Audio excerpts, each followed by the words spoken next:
Dubai থেকে নয়াদিল্লি আসার পথে এক যাত্রীকে সিটে বেঁধে মাঝ আকাশ থেকে মাটিতে নামিয়ে আনা হলো। ইন্ডিগোর 6E024 বিমানে এ ঘটনা ঘটেছে। সহযাত্রীদের নিরাপত্তার কথা চিন্তা করেই এমন ব্যবহার করা হয়েছে বলে জানিয়েছে বিমান সংস্থা। কিন্তু কেন এভাবে সিটে বেঁধে নামিয়ে আনা হয় এই যাত্রীকে?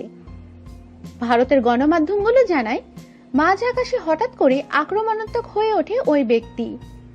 দুবাই থেকে বিমান আকাশে উঠতেই চিৎকার করা, সহযাত্রীদের ধাক্কা দেয়া ও বিমানে দৌড়াদৌড়ি শুরু করেন তিনি।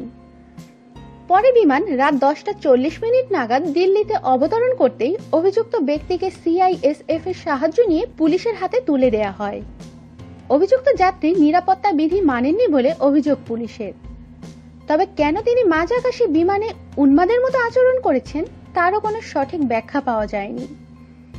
তিনি মানসিকভাবে বিপর্যস্ত নাকি নেশার ঘরে এ কাণ্ড করেছেন তাও অজানাই রয়ে গেছে। কারণ জানতে অভিযুক্ত বিমান যাত্রীর ডাক্তারি পরীক্ষা করা হয়েছে।